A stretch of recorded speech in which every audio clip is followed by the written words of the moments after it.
In June of 1918, with American troops now fighting in Europe, Debs spoke to a socialist gathering in Canton, Ohio. In this, his most famous speech, he outlined the socialist opposition to the war and gave his unqualified support to the Russian Revolution, which had just taken place under the leadership of Lenin and Trotsky. This was also the speech for which he was sentenced to jail. In the Middle Ages, the feudal lords and barons, the economic predecessors of the capitalists of our day, declared all wars, and their miserable serfs fought all the battles. The poor, ignorant serfs had been taught to revere their masters, to believe that when their masters declared war upon one another, it was their patriotic duty to fall upon each other and to cut one another's throats for the profit and glory of the lords and barons who held them in contempt. And that is war in a nutshell. It hasn't changed. The master class has always declared the wars. The subject class has always fought the battles. The master class has had all to gain and nothing to lose, while the subject class has had nothing to gain and all to lose, especially their lives. The ruling class has always taught and trained you to believe it to be your patriotic duty to go to war and to have yourself slaughtered at their command. But in all the history of the world, you, the people, have never had a voice in declaring war. And strange as it certainly appears, no war by any nation in any age has ever been declared by the people. And here let me emphasize the fact, and it cannot be repeated too often, that the working class who fight all the battles, the working class who make the supreme sacrifices, the working class who freely shed their blood and furnish the corpses, have never yet had a voice in either declaring war or making peace. It is the ruling class that invariably does both. They alone declare war, and they alone make peace. Yours not to reason why, yours but to do or die.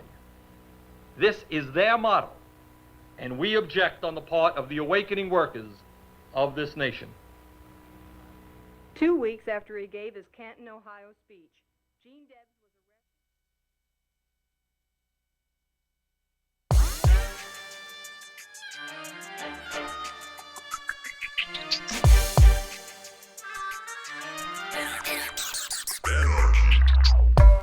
Welcome to the Michael Brooks Show, special Thursday edition, Thursday casual as hell edition of the Michael Brooks Show. We are back in 2019, and we are in Brooklyn, where left is best, as it is everywhere else, with super producer Matt Leck.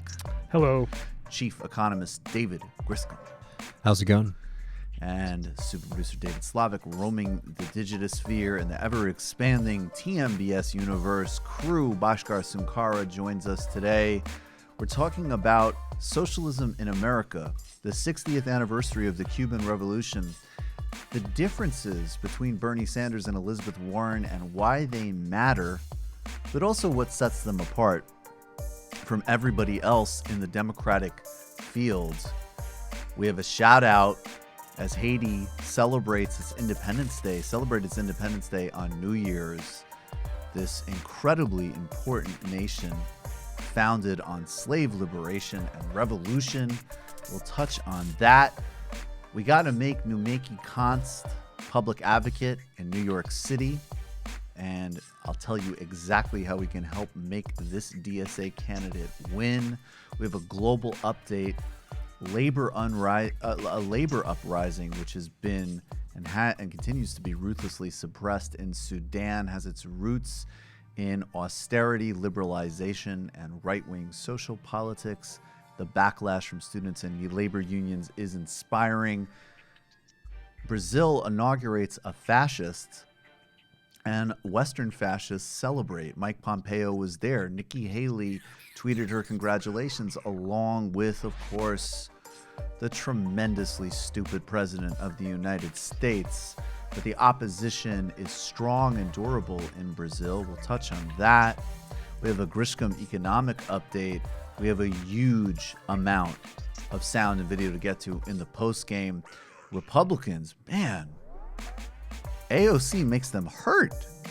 Whew.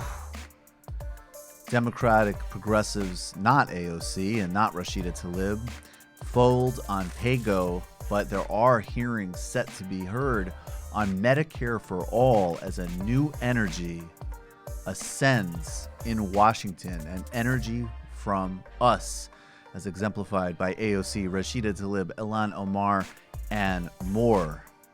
All that on the Michael Brooks Show.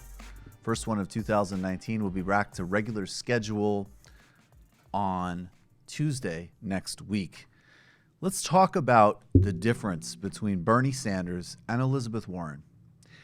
It's a deep difference, and it's a difference that does not force us into petty battles, stupid personal attacks, false equivalencies, or the sort of general mire and pettiness of how these campaigns play out.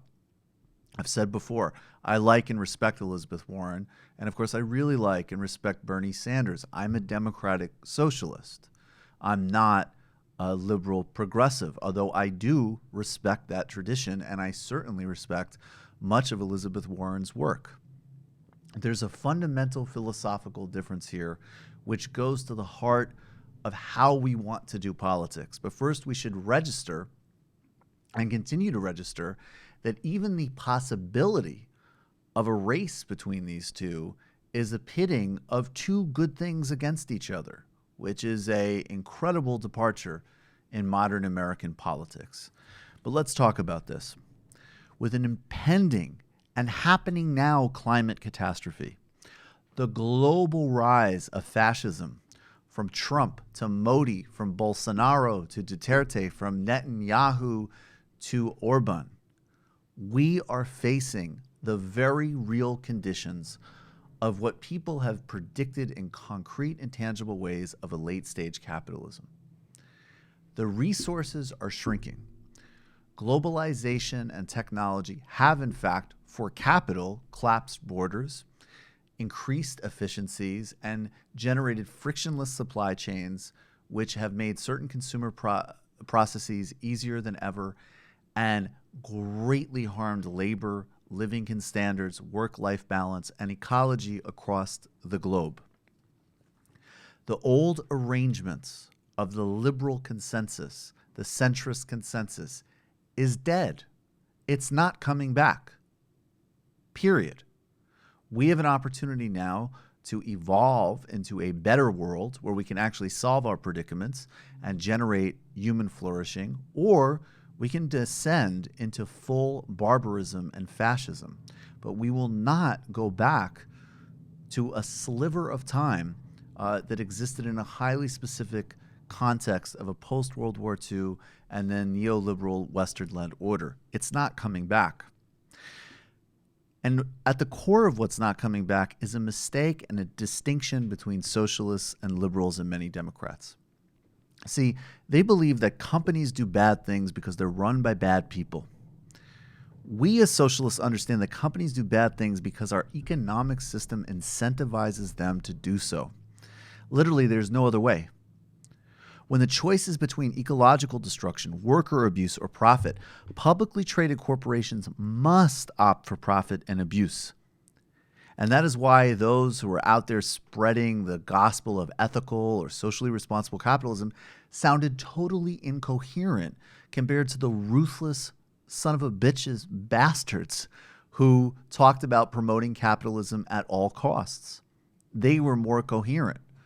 Of course, the fantasies spread by Milton Friedman and the Koch brothers and others that a world totally deregulated, a world of corporate feudalism would somehow lead to enhanced broader human well-being was a complete ultimate lie and fantasy.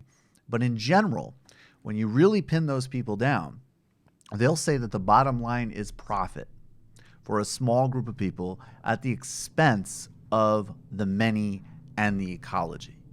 That's coherent to capitalism and incompatible with the survival of the human species. So we need an analysis that fixes our problems at their root and doesn't merely just rearrange the chairs in the deck of the Titanic. And in this analogy, the Titanic is Earth, where the living systems that we all depend on, as well as, of course, our ethical obligations to other species that we are wiping off the face of the planet, is precisely what is in question. It's important that we understand politics, that we understand this for politics as a whole, and of course also for the 2020 election, which unfortunately for many, but in reality, is potentially the most important global political event of our time. Potentially. Maybe we'll invent something better. We need to learn from the great American revolutionary and Bernie Sanders hero Eugene Debs in this process. I'm going to talk to you a little bit about Debs now. He was a labor activist who was influential in leading the Pullman strike, which shut down railroads in Chicago in response to workers being given a pay cut of 28%. The army was sent to quell the rebellion on behalf of private industry. Remember that. Debs was called an enemy of the human race by the New York Times and their typically enlightened editorial legacy. One could only imagine what Barry Weiss would think about him. He was sent to prison for his role in organizing the strike. In prison, Debs became a socialist after reading Marxist theory. He ran for president multiple times, but in 1912 was his most successful run, winning 6% of the vote. And many of his ideas migrated in reformed but significant ways into the New Deal. As a socialist leader, he railed against U.S. involvement in World War I and was sent to prison and was disenfranchised for life in one of those actual suppressions of free speech and expression in American history. In fact, the root of the disastrous decision of, I believe it was shouting fire in a crowded theater, had to do with those promoting a pacifist position against World War I and advocating against counter-imperialist and hegemonic involvement that, of course, led to the deaths of countless civilians and countless soldiers enlisted on their behalf.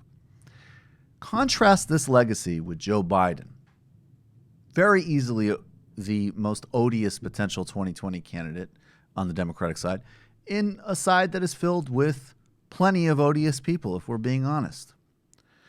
He's derided Bernie Sanders for his focus on class struggle, saying, I don't think that 500 billionaires are the reason we're in trouble.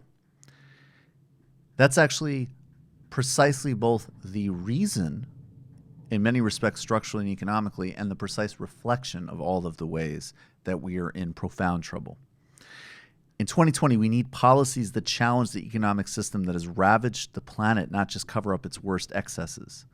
And with no one running on the overthrow of the capitalist system just yet, we must understand the difference between reforms that candidates, whether they be Booker and Biden, will push for, and what non-reformist reforms offer.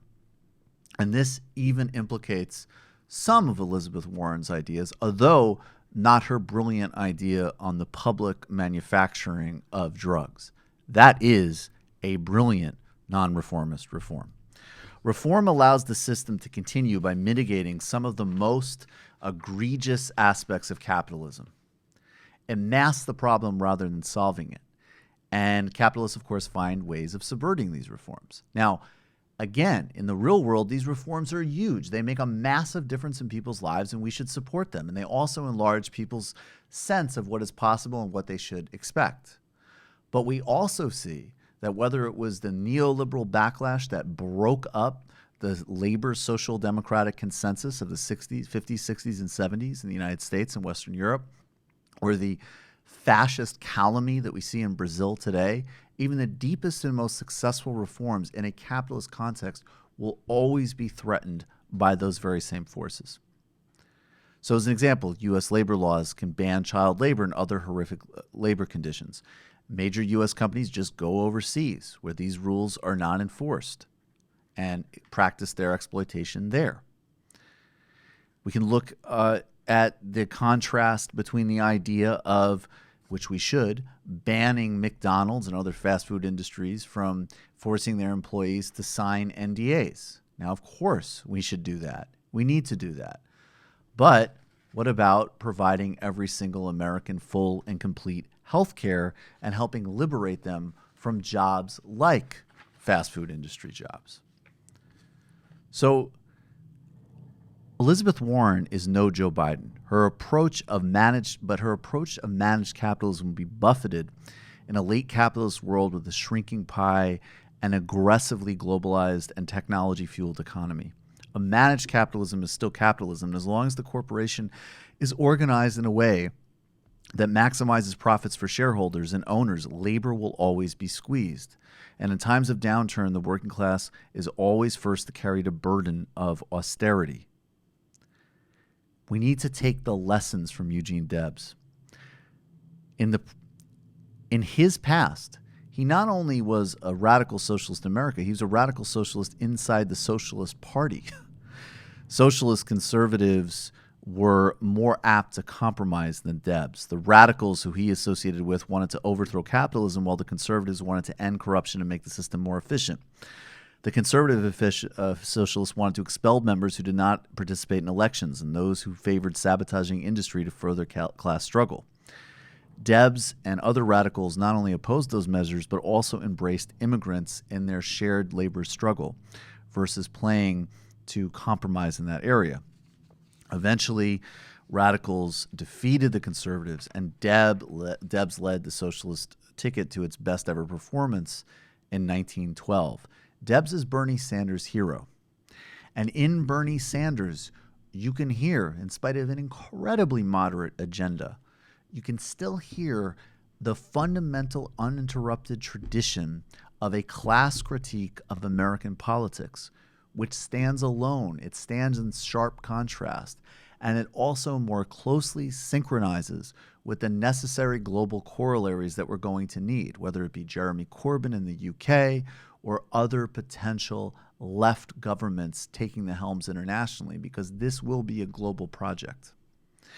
We need to remake the playing field and stop only treating the systems. Post-capitalist politics is the best and only fundamental way of treating the emergency of global fascism, of Trump, of the barbarism of our moment, and of creating a world that will actually work for all. We got to follow in Eugene Debs' footsteps to do that. And we will talk more about this with Bhaskar, but that is the fundamental distinction. And we can make that in a way where I'll say again, I like Elizabeth Warren. I will oppose dishonest, misogynistic attacks on her. But she is not making an argument and a policy set that is in alignment with the severity of times. Neither is Bernie Sanders completely. Of course not. But the fundamental etchings of a class politic and a reclaiming and a broader decommodification of the economy, he not only is doing, but has been doing for decades, going back to the 1970s. Guys, you want to jump in on this? I just, sorry. I have to say that when we're thinking about 2020, I think talking about Debs is so important, because we really need to understand that not only is there a great American tradition of opposition to capitalism, we're talking about an American tradition that was very radical and pointed in its critiques of this system. Right. And we are, as you said, at a moment where, the world is at threat. And the only way that we're going to be able to beat the challenges that we face is to address the fundamental cause of them, which is capitalism. And understanding how we can fight that without, an overall grand, mass movement is going to be by taking as much power from the capitalist system as possible away from it. And that is something like, universal health care. That decommodifies a massive part of the American economy. And that's something that is tangible and is important. And when people start to experience that, it's going to weaken capitalist power. That's why, they've worked so hard creating the moderate version, which is like the democratic, strategy toward healthcare. Right. And that's where the real social struggle needs to be right now, is to be articulating the difference between those two things. Because Obamacare is something that is better than, just a pure private healthcare system, but it's not as good as universal healthcare. And it very much, secures the power of certain interests, financial interests in our economy. Definitely. And making those points clear to people is going to give us more power and to strengthen us going forward than just, making sort of simple arguments about, okay, well, is this better than the worst case scenario? And right? Healthcare is an area where she's really good. She's an early co-sponsor on Medicare for All. So we take that and we say, this is an area where Bernie and Warren, I trust more than the other candidates on healthcare, even ones who've embraced the right position, which is great, but I trust them more. The next question then is, what's the next layer of decommodification, whether it be housing, or as an example, what extent to which are you willing to do, as an example, implement like the Black Lives Matter program on policing or prison issues? You take those, you acknowledge it. We should totally acknowledge Elizabeth Warren. She has a very good position on Medicare for all. Bernie has a leading position on it. And she had staked out a great position on publicly manufacturing drugs. And so what are the next steps? That's the way to go about it. But this broader sense of you need to decommodify large swaths of the economy. You can't, because even a reformist capitalist project in a global context can be very difficult. Because, I mean, this is the point. Just, one last thing is like on the reformist strategy, right? When we're talking about Biden, so Biden was saying, what are his economic strategies to deal with inequality in this country? He listed ending non-disclosure agreements, right? Well, Right. Certainly that's an excess of capitalist power. Certainly it's absurd, and certainly it's used to suppress wages. But that's not the cause of That's why not the wages are cause. low. Right. And the point is that NDA, this issue did not exist throughout capitalism. It was just a new way, a different way for them to exert their power over working people, right? And it's like one of these things where, if we focus so much on these like minor issues, we're never going to get to the root of it. And it's just going to be a Band-Aid over a very, very bad sore that needs to be treated. And frankly, why the rhetoric and the bully pulpit actually really does matter.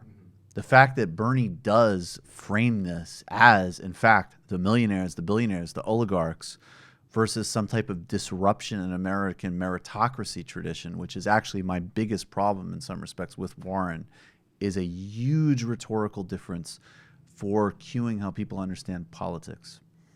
Matt. Oh, man. There's an You don't Orwell get a quote. Lech quote? I Damn. can't find it on the internet, but there's an Orwell quote that basically says it's pointless to attempt to protect capitalism when fascism's in power. Basically, because capitalism really protecting itself. Right. And that's sort of how I feel with Warren versus Bernie. Is like generally, I think it is sort of zero sum in the sense of you take power away from capitalists by decommodifying things, and Right. everything like that makes the playing field a little bit better. But yeah, I mean, anyway. No, that's exactly it. Also, the quote you're looking for wasn't George Orwell. I'm familiar with it. It's Morgan Freeman. Oh, you'll right. find it. I always get those. Yeah, that was. I saw that on Facebook the other day. All right, let's get to the shout out.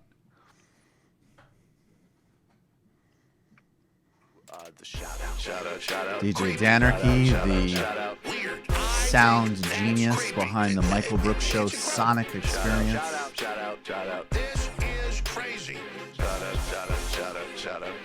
Song that, despite my larger strategic objections, always makes me think deplatforming kind of works. The Michael Brooks Show shout out song. Shout out goes to the nation of Haiti, which celebrated its Independence Day on New Year's. I want to play this clip for you from, I think the account is Haitian Business on YouTube, but it touches briefly on the Haitian Revolution, misconceptions about Haiti, and this distinct, important place in our lives. But there's a lot of mystery and there's a lot of misconceptions about Haiti, because what we're never told is that Haiti is the only nation where a slave population rose up and took over.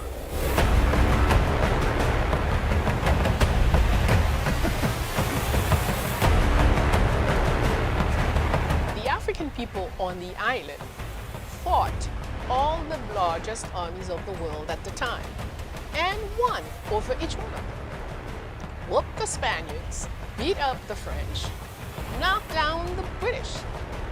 In this new documentary film, we're going to discuss how this little tiny nation of Africans defeated some of the biggest Western powers in the world to gain their independence in 1804.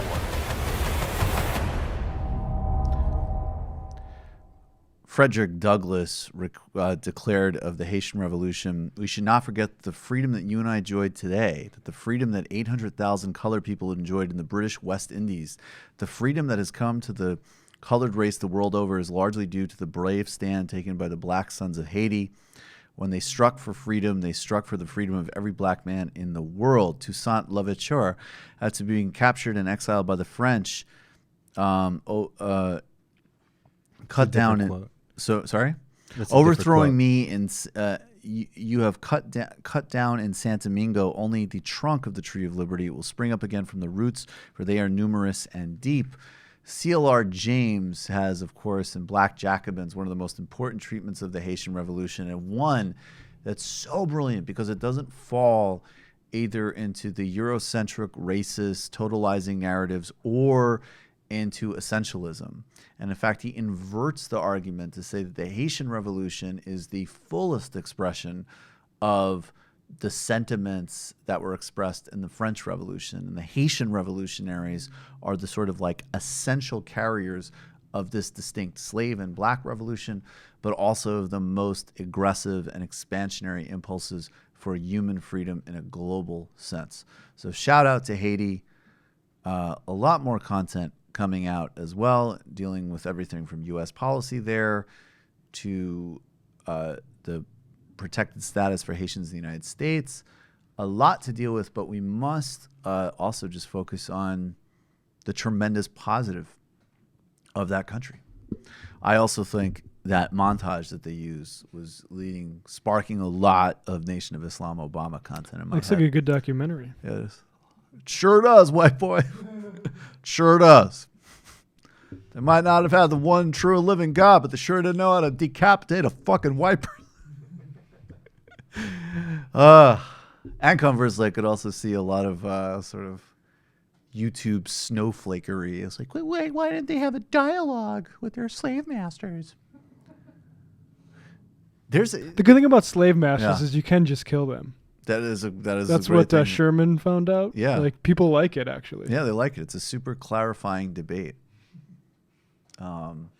They said, to quote Comtown, "Sargon my dick," to the slave masters, as I attempt to synthesize all of those jokes with that one great episode title from Comtown. Let's actually, you know what? Let's do the update first, if you don't mind. We'll just pivot right into it. Over the last couple of weeks, there's been an uprising in Sudan. And the uprising has a great deal to do with both labor and youth movements. And this is a piece that came out in Africa as a country a couple weeks ago, but I'm going to quote from it briefly. When we talk about the governance in Sudan, the focus is usually limited to the incompetence and corruption of the ruling party, yet the opposition National Ummah Party, NUP, is equally distrusted due to its regular alliances with the regime and moreover its lack of vision and plan to address the country's problems and drive meaningful change. And of course, a lot of these meaningful changes have to do not only with some of the very brutal social repression and religious conservatism of Sudan, but of course, the macroeconomic policies stretching back to those implemented by the IMF in the 70s and 80s, quoting one more time. The economic liberalization per the IMF framework was implemented, rapidly resulting in the wholesale privatization. The government sold publicly owned enterprises and companies across sectors such as transportation, communications, and agriculture through corrupt procedures that benefited party affiliates. And this was the Islamic movement that governed from the mid-70s to the 80s. So this is the global pattern, and the global resistance is also occurring. I'm going to play a brief clip now from an Al Jazeera appearance from a very persuasive and energized youth activist in Sudan, and you'll get a sense of it right now. Hajouj Kuka, a member of Girifna, a nonviolent resistance movement in Sudan. Welcome to the program. Hajouj, let me start with you. So President al-Bashir first is promising real reforms, and then he's calling these protesters traitors. What does that say to you about what he will be willing to do going forward? I mean, at this point, especially with yesterday, like we're coming out of this great high. This was the best, the strongest nonviolent protest we had ever. And we're really excited. So at this point, we don't even want to hear from President Omar al-Bashir, and we know that he has nothing to offer us. So at this point, we just want him gone, and we want to talk about what is next. So there you have it. We will continue to report on that situation, and potentially, obviously we'll be doing a lot more with Milton Al-Amadi soon, but maybe specifically on Sudan as well. We will be continuing on that. Now, we follow, obviously, Brazil on this show. And I want to, as I always say, please go and read the work of our friends over at Brazil Wire to understand what's going on there, the context of the U.S. policy with regards to the broader reversal of the pink tide, and specifically U.S. foreign policy with regards to the grotesque lawfare that targeted Lula and the coup that took Dilma Rousseff out of power. Now, the fascist Brazilian president, and again, neo-fascism was coined in the 1970s to specifically describe the Brazilian military junta that Jair Bolsonaro was a captain in and who he praises regularly, and his only criticism is that they didn't kill enough, was inaugurated president and promised to overturn socialism and political correctness in a bizarre, embarrassing, and, of course, fascistic speech. Now, let's pull these quotes up, these tweets up first. The first tweet, I want to give you just a sense of what Bolsonaro has done in a day, the first couple of days of being in power there. First, Mike Pompeo was there for the inauguration, where he openly threatened, at least indirectly, Venezuela. Their Wall Street Journal endorsed this. The Economist praises him with reservation. The agribusiness sector in Brazil is on board, and all of Western capital is as well. Let's be quite clear about who and what U.S. foreign policy and U.S. corporations are supporting. Here's what he's done on just day one. This is from Victor Poggi. For those following at home, extinguish the Food Security Council. Under President Lula and the Workers' Party, hunger was eliminated in Brazil. Not reduced, eliminated. Now the Food Security Council has been eliminated. He handed over control of Amazon protection and indigenous rights to the agribusiness lobby. He removed LGBT people from human rights protection policies and set the minimum wage at a lower value than was approved by Congress. Now, of course, the big things that what Western capital is excited about are the second and the fourth thing on that list. They probably like the first thing too, and I bet they're concerned about the potential PR headache of the savage abuse that will be released on LGBT citizens. But of course, they don't care and never believe their protests to the contrary. In fact, their attitude is best exemplified by this next tweet that we'll put up now, Nikki Haley. Now, Nikki Haley, of course, is one of the most obscene, disgusting figures in American and global politics, far-right, extremist Republican, and someone who has carried water for Trump every step of the way as his ambassador to the UN, supported all manner of obscene U.S. foreign policies and abuses abroad by any type of ally government imaginable. But of course, because we have a relentlessly moronic media culture, there's plenty of people that are still sort of have fantasies of her rectitude, and especially now that she's retired as UN ambassador, although I do predict she will be Trump's running mate instead of Pence in 2020. Here's what she had to say about the new fascist regime in Brazil. And in a weird way, it's quite honest. Congratulations to Brazil's new president, Bolsonaro. It's great to have another U.S.-friendly leader in South America who will join the fight against dictatorships in Venezuela and Cuba, who clearly understand the danger of China's expanding influence in the region. Now, of course, in some ways, that's very honest. There's no concern for human well-being. It's profoundly ironic that she would talk about dictatorships when Bolsonaro allies have bills in parliament to ban protests and are combing people's social media accounts. Now, I don't ever lie about problems with regard to human rights in Venezuela and Cuba, but I'm also not going to lie about their incredible social achievements that they've also achieved at times, particularly Cuba. Now, in the Workers' Party, you in fact had a Democratic Party that respected all of those traditions that people like Nikki Haley pay lip service to, who also achieved great social good. But because they wouldn't bend over to every single last drop for U.S. interests, monsters like Nikki Haley embrace fascism. Also, quick side point. Some of you who have what I would say is just a tremendously one-dimensional understanding of things are upset with me for wanting the U.S. forces to stay in a way that protects the Kurds in Rojava, and I certainly do. I oppose all imperialisms, U.S., Turkish, Chinese, Russian, whoever. And conversely, I want to say, if Chinese presence in Latin America helps counteract U.S. hegemonic ambitions and coups and potentially even invasions, great. That's a good thing. And I say this as a profound critic of the People's Republic. Now, there's a tremendous movement energy in Brazil. The Workers' Party still has many members of parliament.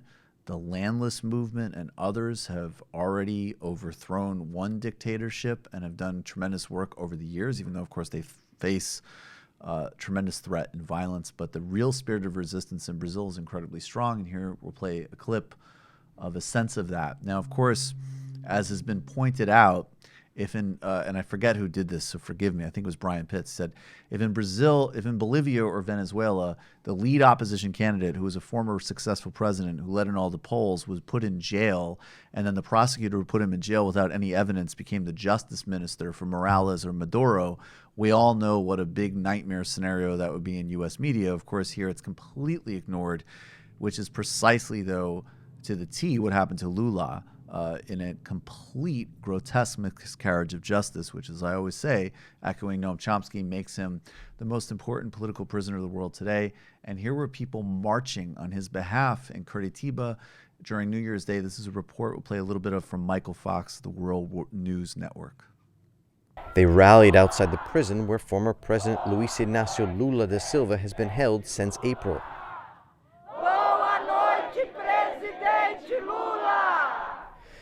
Lula led all of the polls heading into the elections, but he was barred from running by the country's top electoral court due to a controversial corruption conviction, which people here say was just the means of keeping him from returning to power. Katia Garcia is a professor who traveled from Brasilia for the demonstrations.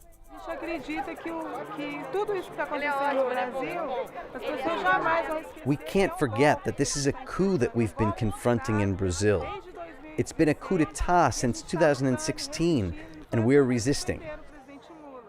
They locked Lula up because they knew that without a doubt, at 3 p.m. today, he would have been sworn in as president.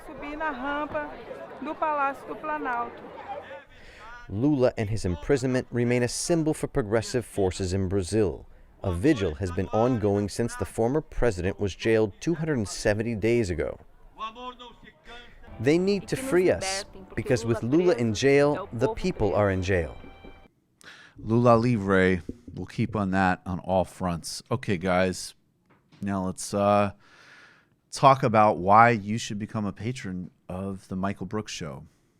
And the number one reason is because it's great and we're doing a fantastic job, and it's true. It's really true. I mean, honestly, the amount of content that you get as a patron and the amount of histories, primers that we've put together covering everything from the illicit history of why we don't have single-payer universal health care in the United States to the transition out of apartheid South Africa to not enough human rights in an unequal world. We have a really full-scale political education, I would say. And in addition to that, on the post-game, there's a tremendous amount of fun and clips and calls and Discord questions and banter, and of course the infamous Gulag segment. And, you know, this show, which we put out and is a huge amount of work too. And of course, your being a patron allows this main show that's available to everybody to happen, which is also still kind of the meat of it. So you get 2-to-1 content, and then you sustain this show, which of course we want to get to as many people as possible. I don't think it's not some type of conspiracy.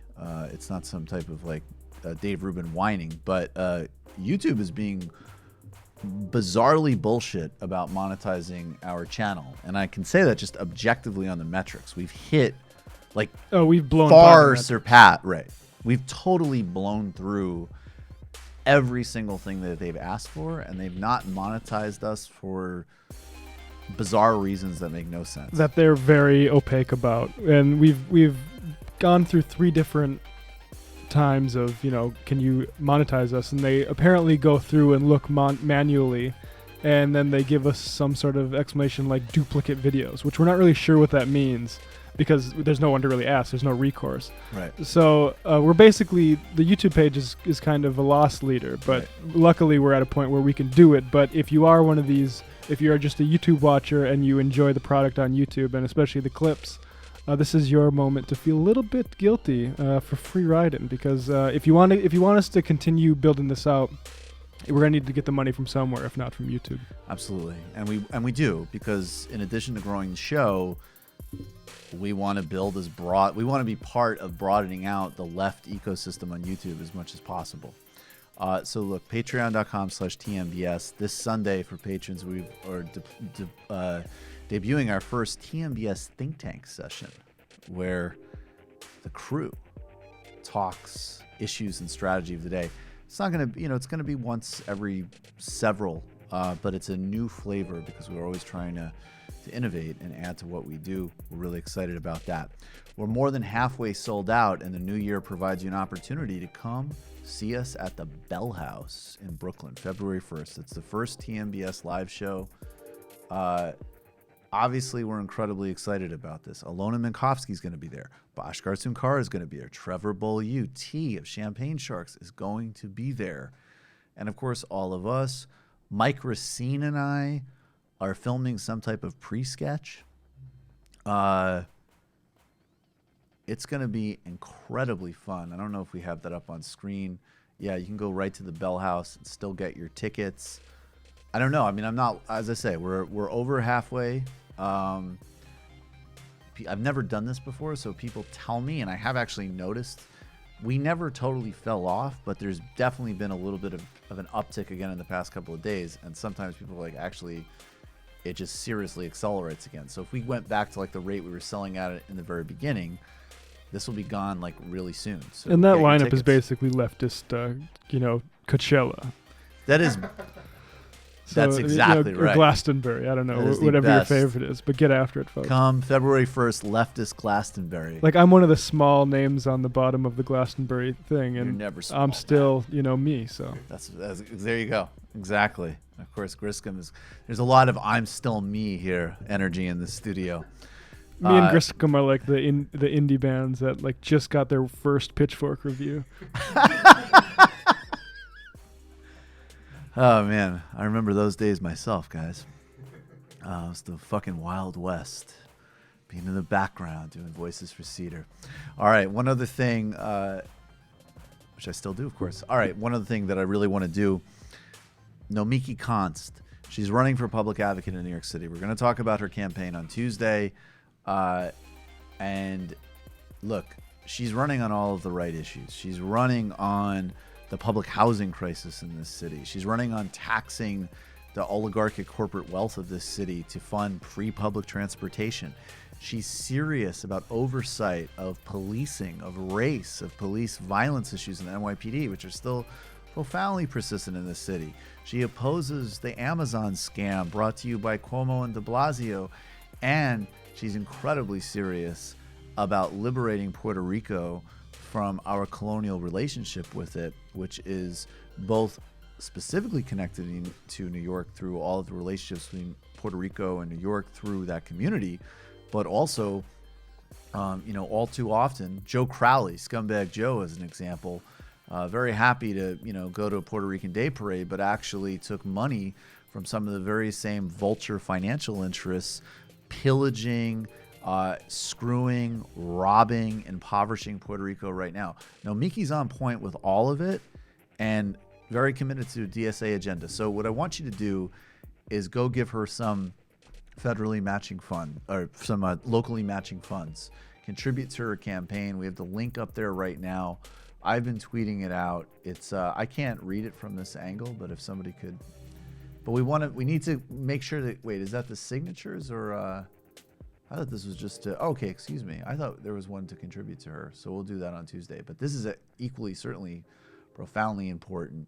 This link to make sure her name is on the ballot, and that link is, what is it, Nomiki? So nomikikonst.com. I think if you find her website, I think it says secure.nomikikonst.com. We'll put it in the. Okay, perfect. We need to get people like that elected to the local level. And in New York City, Public Advocate has about a $4 million budget. It's been the pathway for Bill de Blasio to mayor, for Tish James to attorney general. And we need to start putting for real left people in that pipeline. So very important. All right. I think it's time for, and I'm liking this new concept actually of a pitchfork review as a new way to fuck with Griscom. Matt, let's compose a pitchfork review of his gem segments. And then we need to bring, what the hell happened to Regulate with Matt Leck? Oh. Well, it kind I of know lost we're doing a lot of those in the post game, but kind of lost its fizzle after we can't play the music, but we'll see what happens. That was my main reason. That did like live and die with the music. There has to be a chopped and screwed version of that. Yeah. It's not even originally Warren G either. No, it is. It's originally like Kenny Loggins or something. Is it Kenny Loggins? Or it's one of those smooth Kenny Loggins adjacent. Yeah. David Griscom, Economic Minute. Yeah. Go. Well, let's talk about 2019. I just want to start on a little positive news. In 2019, 5.3 million workers got a raise. That came after minimum wage hikes across the country. Many of them won through hard-fought battles, the fight for 15, making sure that workers can get dignity. So that is certainly no laughing matter to the people who now have a little bit more room, a little bit more money in their pocket between all of these massive bills and the rising cost of living. But it's just one of those things that we have to remember. It still is not enough. The U.S. Census Bureau just came out with just one statistic that blew my mind recently. 7.5 million Californians are in poverty. And if we remember anything, the U.S. measure for poverty is so low. So if you're counted as a poor person in this country, you're really in danger and in a lot of trouble. And across the state of California, even though we saw wage increases, we also saw the Chamber of Commerce brag that they beat every single one of what they call the job killer bills. Basically, these are bills that help give people dignity at work, make sure that people can get paid time off, things like that. So the capitalists still have tremendous power across the country, and they are lobbying to prevent these very important moves in wage increases and in reformed labor laws from happening. And we have to continue the fight. I think it's also, and also don't forget what happened in D.C., where you had overwhelming referendum that increased the wage for tipped workers, and the D.C. City Council just completely backed down on that. Right. So there's a lot of fighting to be done. It completely overrode the democratic will in a essentially legislative coup on behalf of business. 100%. So we have to be prepared to fight, and just a couple more things. This is going to be an interesting year for Uber and Lyft. In the gig economy, because both of these companies are very likely to go public. And something that a lot of people don't know about these companies is they are massively unprofitable. Uber has been down $1 billion almost every quarter. Mm-hmm. And when they move from privately owned to publicly owned, there's going to be a lot more pressure to squeeze workers. And it's also accelerate driverless cars. Exactly, and to automate. Right. What we saw was exciting that was going on in the UK. And we talked about that a little bit with the Supreme Court of the United Kingdom ruling in favor of workers. But we're going to be seeing a lot of labor issues. They were employees of Uber, yes. meaning that they need to be paid benefits and minimum wage and things like that. Because the company calls these people that work for them full time essentially freelancers. Exactly, which is complete nonsense. Right, as a scheme to keep from paying. And I mean, the whole thing is a scheme. Basically, is to extract money from a system that's been going for a long time, which is cars and taxis and things like that. So what we're going to be seeing right now in the next year or so is there's going to be a lot more pressure downward on a group of people that already have a lot of pressure from Uber and Lyft to extract profits. So there's going to be a lot of important fights that are happening in 2019. And one last thing that I read just on my way over here that I wanted to share: the median price. The median price of a Manhattan apartment has fallen below $1 million for the first time in 3 years, according to a survey of sales in the final months of 2018. Basically, what's happening is real estate agents are reporting that there is a glut of high-rise, luxury apartments. The luxury bullshit. And people aren't buying them anymore because most of the people, we've talked about this before, most of these apartments are empty. They're bought as investments, right, from foreigners for the most part, very wealthy people. And as people are getting more and more nervous about the state of the U.S. economy, primarily like the financial sector, the next couple of years, there's been less and less interest in renting out these money here. Yeah, and parking money here. Right. So we're going to be seeing also a major shift in rental markets in the U.S., or at least a significant downturn in a market that has just been so hot and has really pushed prices up into astronomical levels.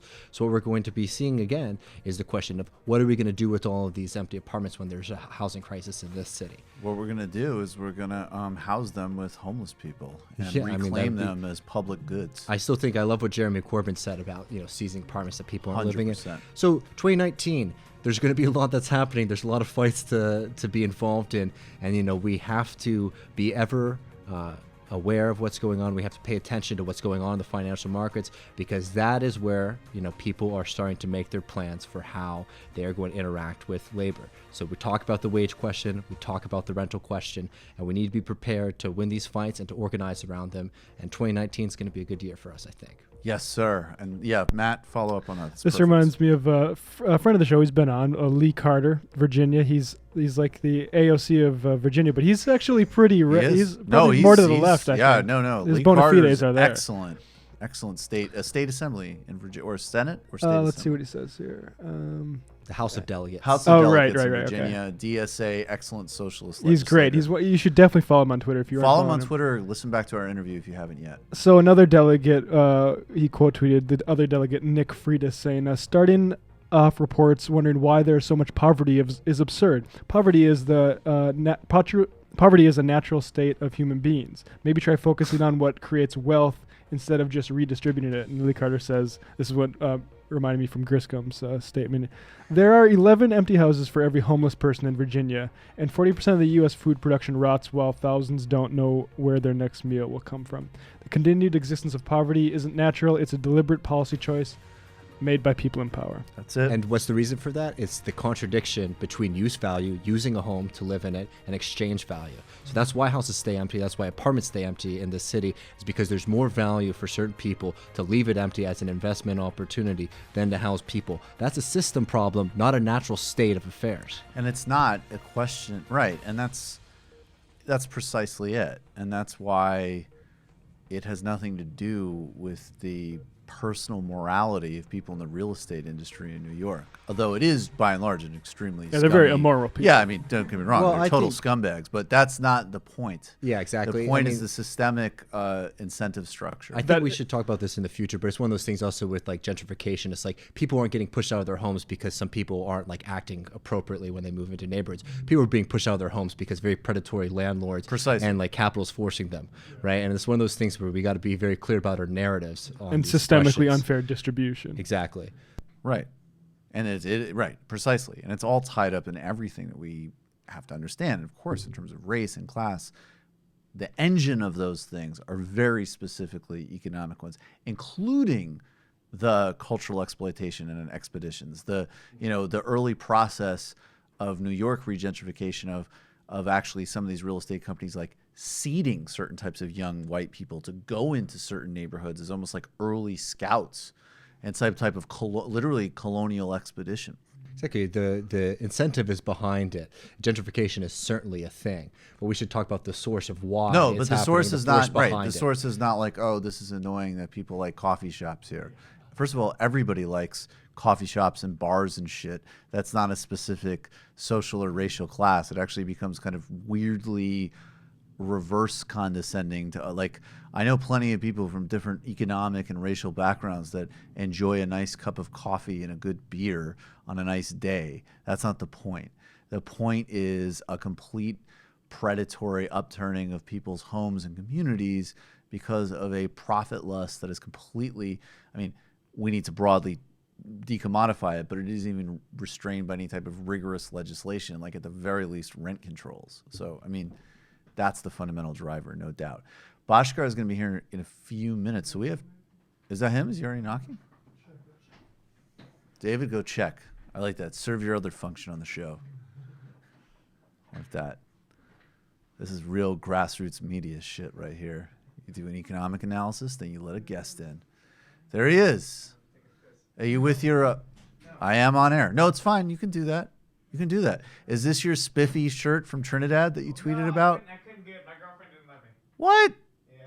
Don't ever let her do that. Yeah, you know If what? you promise me a... You know why? You know why? Why? It's because she doesn't like my aunt, and she thinks her food is bullshit. You do know you're on mic, I right? know. Okay. I want her to know. Okay, so Bhaskar is acknowledging that his girlfriend's deep hatred of a member of his family motivated his sartorial choices. My white girlfriend's hatred of my beautiful brown aunt. His white girlfriend's hatred of his beautiful brown aunt. And I'm quoting Bhaskar, but I could just as easily be quoting myself. That sounds like something I would say. You got some mayo in your brain. You got mayo. Mayo, Bhaskar. Let's watch that Haiti documentary. All right, we're going to take a brief break. We'll be right back with Bhaskar Sunkara on The Michael Brooks Show.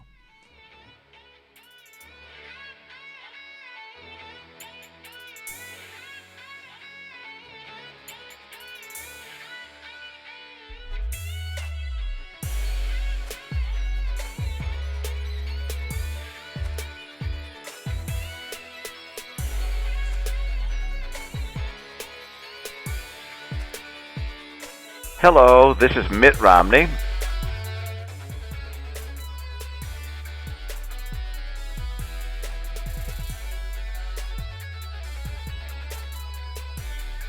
Am I inferior to John von Neumann? I don't think so, and I don't think you think so.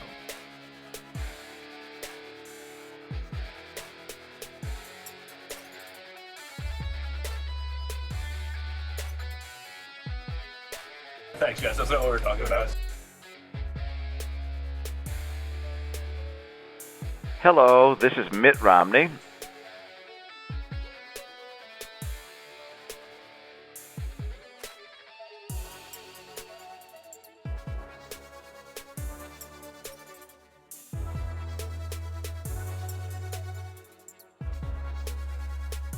What do you think about that? Do you even care?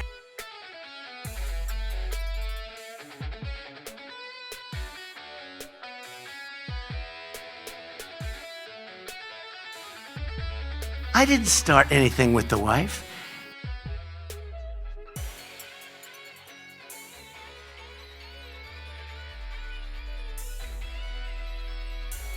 Just make sure you do it well and you do it with passion.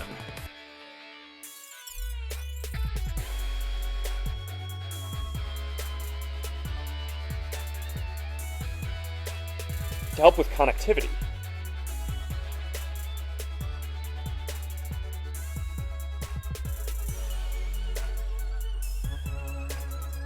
It's like being gay in the 1950s.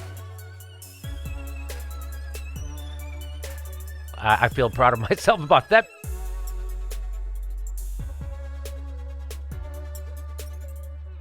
You seem to be a bit of a glum bucket.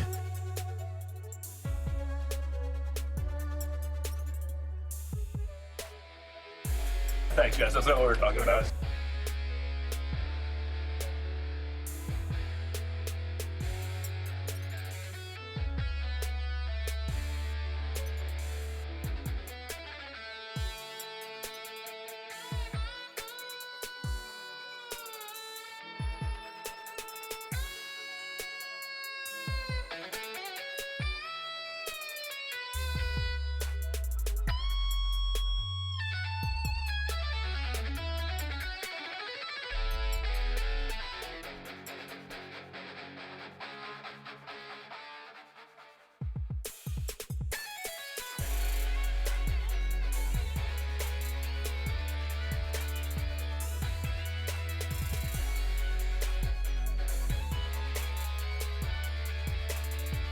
I was simply trying to fix the culture in many ways.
I'm defenseless against that kind of female insanity. It produced an overwhelming sense of impending doom. Welcome back to the Michael Brooks Show, first show of 2019. Thanks everybody for being here. Joining us now is my friend, crew, founder and publisher of Jacobin Magazine and the Tribune. Bhaskar Sunkara. Bhaskar, thanks for being here. Thank you so much for having me. I heard you off mic about how your girlfriend cucked you into disrespecting your auntie. Which is a little... She just didn't like the shirt that I was going to wear here. But it's okay. I had a weird day. I actually woke up at 5 a.m. because the second issue of Tribune just hit the printer. Congratulations. And I needed to get it in by noon UK time, and that's very early US time. Then I worked from 5 a.m. to 3. Then I had a beer. Then I took a nap. Then I woke up. Then I ran an errand. Then I came here all disheveled. And you had a conflict about the Sartori, because you had promised I kind of agreed. a spiffy shirt from Trinidad, and I feel robbed, frankly. Yeah. No, it's not a good shirt. But, I feel like it would have been a good shirt if I was a, middle-aged Trinidadian man from the late 80s. See, I specifically, put on, a nice tee, but a hoodie. Not because I've been dressing I've been suiting up sometimes on this show. Really? And I specifically didn't do that so you wouldn't feel what too level much. of suit are you wearing? Are you Nation of Islam level or are you? It's always Nation of Islam level, brother. Yeah. You know that. Yeah. Actually, I was talking Nation of Islam when his girlfriend lets him disrespect his auntie. Yeah. It's You're out of your fucking mind, Bhaskar. It's not right. It's not right. Yeah, it's goddamn it's not right. You know what's really not right is that you don't eat pork, but you got swine in your mind. You don't eat pork, but you date pork.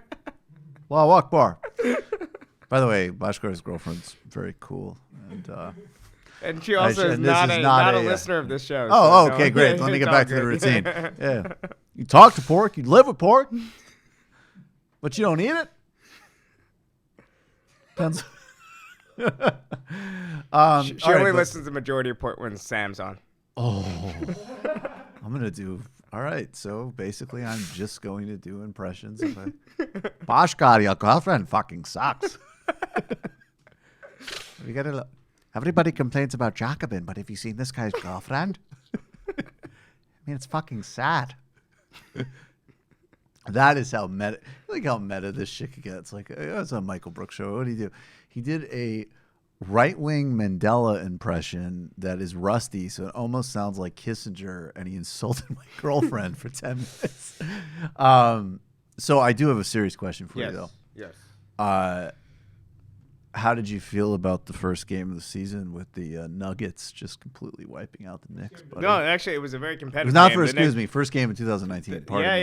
The Knicks were ahead through 3 quarters. Were very competitive. So is that even more depressing? Good. No, it's not depressing at all because the Knicks are trying to lose games. They just want to lose them the right way because we want draft picks, right? So we want to lose them the right way. Right. Playing young people. Let's take a second of this. Let's watch a little bit of losing in the right way here. I mean, these are all Nikola Jokic. Now the screen set by Jokic for Murray. Good. Nuggets working around. Not bad. Yeah, that's kind of lazy by Max. He was just kind of chilling. Yeah, he was really lazy the way he played that. Would you get a tattoo if you were an NBA player? Yes. I'm kind of surprised they haven't already gotten a tattoo in real life, to be honest. Really? Yeah. Most people I know have tattoos, but I just can't commit to that kind of permanence. It just seems like a waste of money, you know? Yeah. Really? I mean, you get the cheap ones. Tell me it's a waste of money when you see me with this Rasta flag on my shoulder that I'm getting ready to put. You know those cheap ones you get at the fair? It costs you 25 cents. You're just deflecting from watching this beatdown. You know, if you don't have a shower, you can wear that shit for like a week, 2 weeks. All right, before some asshole, before we lose the stream. I mean, we're kind of we're just kind of fatalistic about it. Well, I mean, YouTube is just total assholes. I almost feel like we should just we should just do a show of just the Pirate Hour. We just stream games, music, football. do some mystery science theater over Rachel Maddow and just say fuck you. Did you ever see that one guy Holy who's shit, that sounds good actually. That does actually sound really good. This one guy set up as if he was playing, I think, FIFA on Twitch or Right. Pro Evolution Soccer. So he had himself, in the foreground, sort of green screened in front of the gameplay. Except Right. it wasn't a video game. He was just streaming like an actual internet, like a match. That's awesome. And like they got to get by the censors, made it look like he was gaming it. I think that's I kind of love the that energy we need to bring into 2000. See, that's actually the best of that old, like, I know stuff like the culture jamming stuff was not sufficient for like a big political project, but in those like little like sort of like small undermining of like Twitch as an example, I like that kind of move. Yeah, I think Culture Jam was mostly good for just awkward white people in the 90s trying to like meet and have sex with strangers, but it had no political purpose whatsoever. Culture jamming. Yeah, like Adbusters. It's still around. Adbusters. Actually, Is Adbusters really still around? Yeah, it's still around. They're wow. still doing okay actually. Oh, that's interesting. Yeah. Well, actually, there's that some really joy. does seem of such a different time. There's joy in consumerism now, right? So there's joy in kind of like you're looking at a watch and you're like, damn, that's a nice watch. Like, I'm kind of a tennis fan. I used to hate Roger Federer. Now I like him because he stuck around for. Roger Federer? Wait, now he's so great. He just stuck don't around get for long that, enough. man. I like him. He's amazing. But like a Roger Federer watch ad is like classy, cool. There's an aesthetic pleasure in it. And Adbusters runs like watch ads, except it's kind of like anti-consumerist. No, they did very good ads. But they always did great anti-consumerist ads. But the aesthetic joy isn't the left-wing politics; it's the consumerism. Right. So it's like if Jacobin could run watch ads, I think we'd be on some next level stuff. Well, why aren't we talking about that, dude? I don't know. That's clearly a right place for TMBS Jacobin collaboration. I know you have a lot of listeners out there in the watch industry. We've got a classy listening base, and by the way, you'll be meeting a lot of them soon in real life. Yeah, so February 1st. Oh, so February 1st. Yeah, remember, I'll text you. Mind your P's and Q's. Yeah. Speaking of my girlfriend, last time let's speak on her. That's right. That's actually my anniversary. I'm missing for this. Oh, February 1st. Hold on, is my board February up? 1st actually? Yeah. Wait. I'm sorry. I was a little slow in the draw there. This is where I really want to give you the type 7 of credit. years. Yeah, 7 years. A long time. A big anniversary I'm missing. Shofar. Yeah. For missing an anniversary to do our show.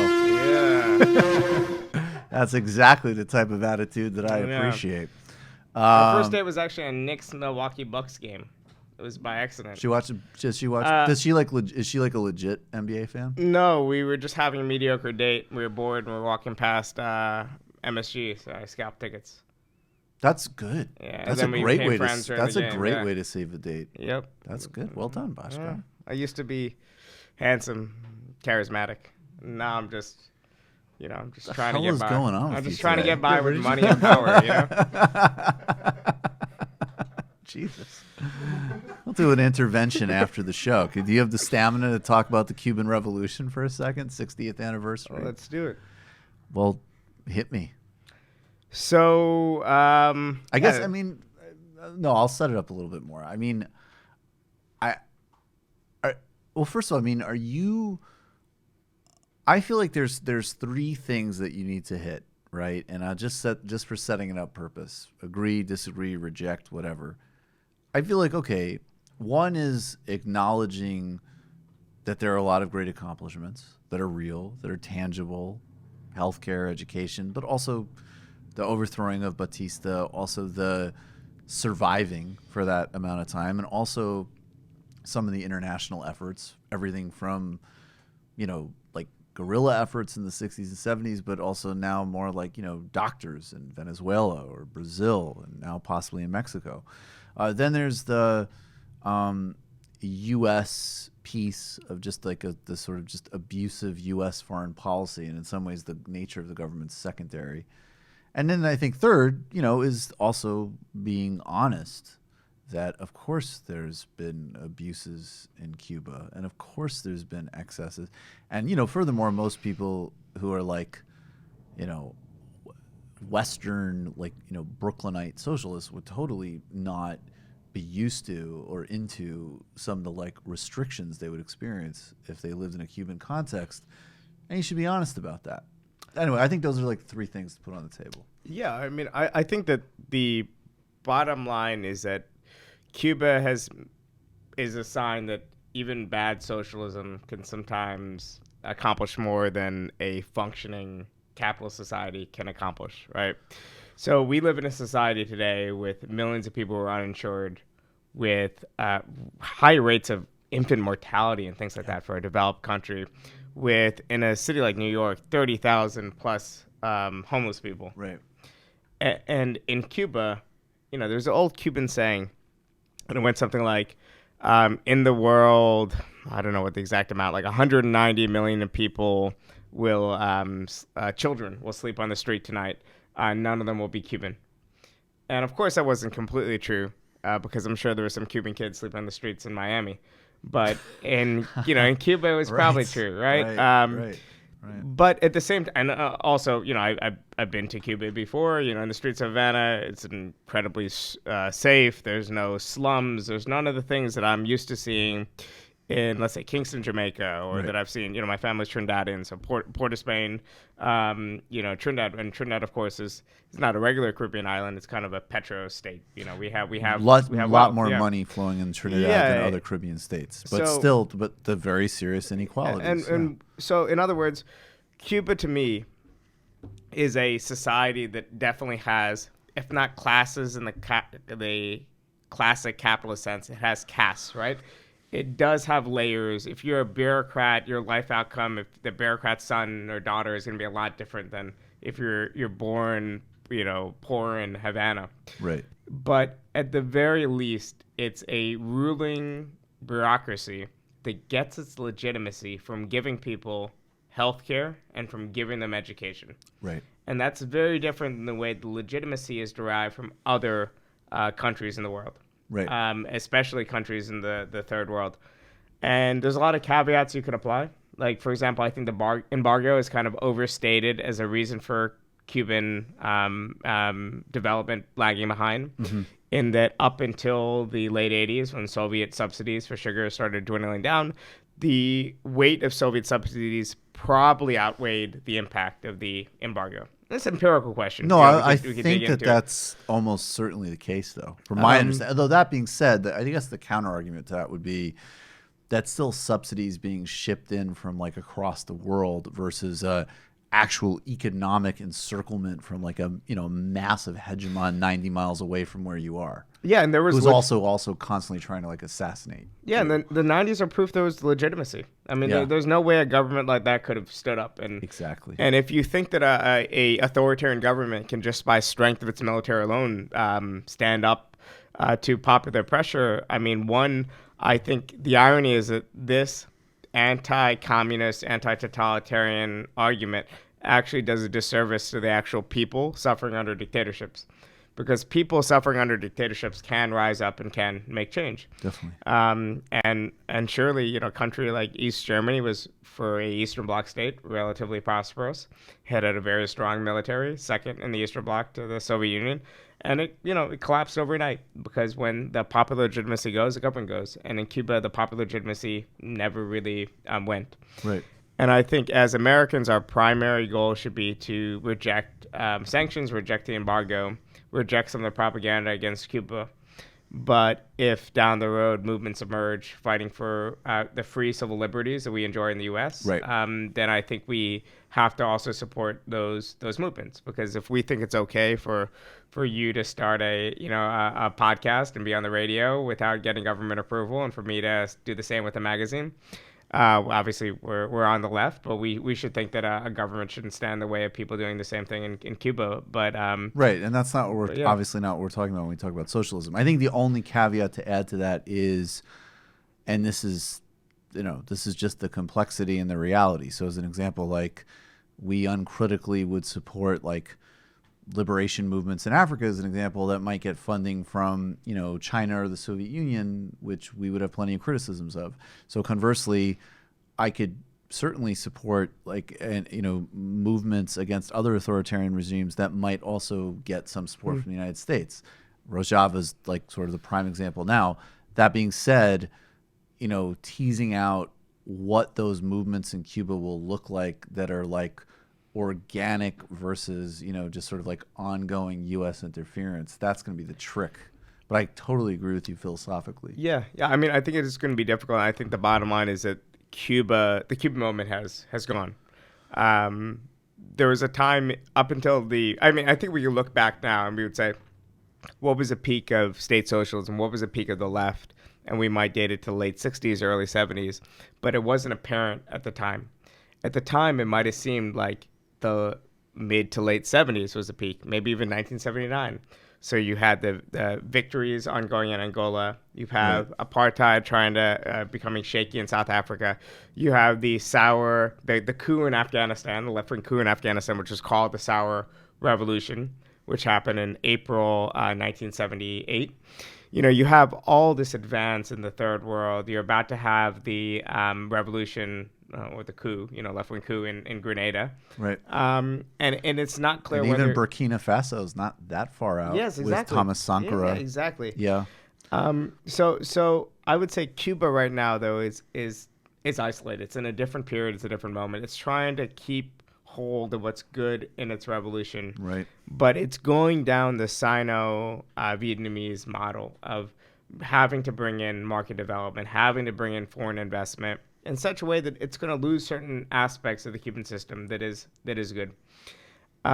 So I think that in the end, if Cuba develops in such a way that there is increasing inequalities and gaps between rich and the new kind of growing rich and people who are well connected in Cuba and people who are poor and suffering, people who are, there's prostitution in Cuba today, and that's often a source for a lot of people for like hard currency, for getting U.S. dollars and an economy that's split between a dollarized and also economy a major and that was a source of legitimacy too in the beginning of the revolution. We got rid of that as like this prime site of like this of exploitation of like the U.S.-backed mafia state under Batista. But I think we have to trust in the fact that when injustices grow, people will be able to resist it and will stand up to it, and reject the idea that there's a million Cubans out there just waiting for Americans to come in, because I think that's one thing that the majority of Cubans can agree on, which is that they could handle their own affairs without Big Brother and DC 100%. looking in. Perfect. Yeah. And did you have early affinities to the Cuban Revolution when you were just getting politicized, or when you were in high school, college? I did sort of, but I had because I got politicized pretty young. So that's like, late 90s, like early aughts. I was, and this is maybe in a good way, but there's all these limits, but I was basically just sort of like Noam Chomsky-ized. And so one thing that he was pretty good about, he's obviously made his mistakes like everybody else, but he didn't make like a place like Cuba like a site of fantasy. So I think if anything, I was maybe, and I was fascinated obviously by the Cubans, but I think that I read some about Castro, and then very quickly it was sort of, I don't know. I think I was just too early on introduced to the problems, and I think that maybe my path was almost the opposite way of being like, okay, I'm glad that I wasn't idealistic about it. I'm glad that I didn't have like delusions of grandeur about Cuba. But actually, this is also like an incredibly, important moment, and in some ways a successful experiment. And even where it's been a failure, it was like a noble failure. But, I also have like attitude about that, even in some ways for like, some totally bougie reactionary things. Like, I think you can make cases that totally separate from policy, JFK or Obama opened up important things culturally, right? And so at certain points in my life, the way I'd look at politics, it would just purely be like, oh, well, JFK was a cold warrior who was fairly right-wing on domestic policy and actually pretty poor on civil rights and backed McCarthy, and Obama was a bank bailout drone warrior, all of which is true. But I think like the fuller picture also is, well, there was actually some really culturally significant touchstones of both of these presidencies. So I could see that with Obama. I think JFK just, I don't know. You don't think JFK opened up cultural space in the United States? No. Especially, I don't see it that way. I think not sure. Obama, I could give you. I could give a lot of ground to Obama definitely, now. Because that's just because of, just purely on American white supremacy alone. First black president with a middle name Hussein is a significant thing, and also I would say that some of the immigration elements. And he won Indiana. I think that's. How the fuck did that happen? Because of his voice. Yeah. That's the great thing about Obama. He's the most Midwestern. That whole impression. That's why it's so funny. It's like devil. Sounds like he should be saying like, "You want some extra mayo with that?" Yeah, because there's no such thing as a Hawaii accent, right? I think there's actual like out of the I know what you mean. No, I don't think. I mean, the best I could think it would be some sort of like off-brand Cali accent, right? I never been there. I feel like that's one place I might skip between now and my death, because it takes. That's a really interesting place to want to skip. No, it just takes a long time to get there. If we lived in California, then sure, but New York, it's like shit. By the way, that was the most. I was just talking with. By the way, everybody subscribe to Woke Bros, which we're going to have you on soon to talk Knicks on. But Waz and I were talking about in the latest episode how Ebro Darden from Hot 97 just took over as head of. I don't even remember, but something in. I think I forget what the fucking title is, but something at Apple Music, right? Like a big position on artist development at Apple Music or curation at Apple Music. And we were just like, Ebro is half black, half Jewish, which is like the ultimate media machine. And I was thinking, with the way you did that with the Hawaii thing was one of the most Jewish things ever. It's a flight, and it's so long, and then apparently it's so beautiful, but you're already so jet lagged, you could possibly enjoy I'm a short, neurotic socialist from New York. What can I say? Right. See, because we don't take race isn't a real thing, so we get that it's all ascriptive identities. And ascriptive identities, you are fucking Jewish, my friend. Yeah. There's definitely some Jews running around like California that are like, dude, like, why is Bhaskar so worried about the flight? Let's play a little bit of a clip. We're going to talk about Elizabeth Warren and Bernie Sanders. Real quick, the way we titled tonight's show is, how do we title it? The difference between Bernie and Warren and everyone else. And that frame I like, and I think you agree with me, that there's significant and real differences between Bernie Sanders and Elizabeth Warren, and why if Bernie Sanders gets in, we will certainly support him. And Warren's sort of like actual progressive liberalism is the next step above the rest of the Democratic field. Would you kind of share that perspective? Yes. Okay, great. Let's play a little bit of our announcement video, and I'll throw to you on this. In our country, if you work hard and play by the rules, you ought to be able to take care of yourself and the people you love. That's a fundamental promise of America. A promise that should be true for everyone.